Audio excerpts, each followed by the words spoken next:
Our goal is to ensure that everyone who is touched by HHS in some way, that those people all feel welcomed and respected and safe, and that they feel like they belong. I really want us to lead by example and to inspire a better world.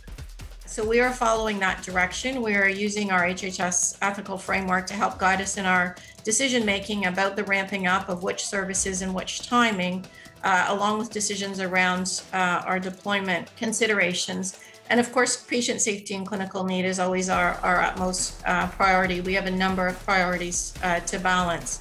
We are now in a stepwise or staggered approach returning to those low epidemiology protocols. The first will be the visitor policy, and you will see communication around this over the next couple of days. We are aligning this more or less with the reopening of the economy starting tomorrow. We're planning to make the changes to the visitor policy only after the weekend to avoid a policy change over the weekend. In the course of accelerating second doses, we moved not only to include those 70 plus, but as well, anyone who received their first dose of Pfizer or Moderna prior to April 18th is in a position to book your second dose. And lots of spaces are available on the provincial booking tool at the sites across Hamilton.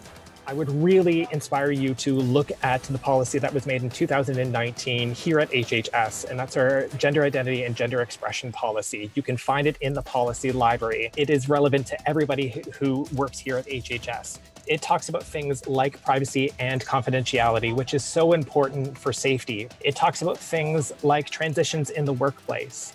It talks about terminology and terms, which is certainly a stress point for some individuals. But it also talks about the systemic oppression as well, and what our individual responsibilities are for supporting the community as employees here at the hospital. So there's absolutely something for everybody. Everybody should go and read this, please. I would really like you to go and look at the Human Rights and Inclusion Team webpage. They have done so much work to try to help the employees here at HHS.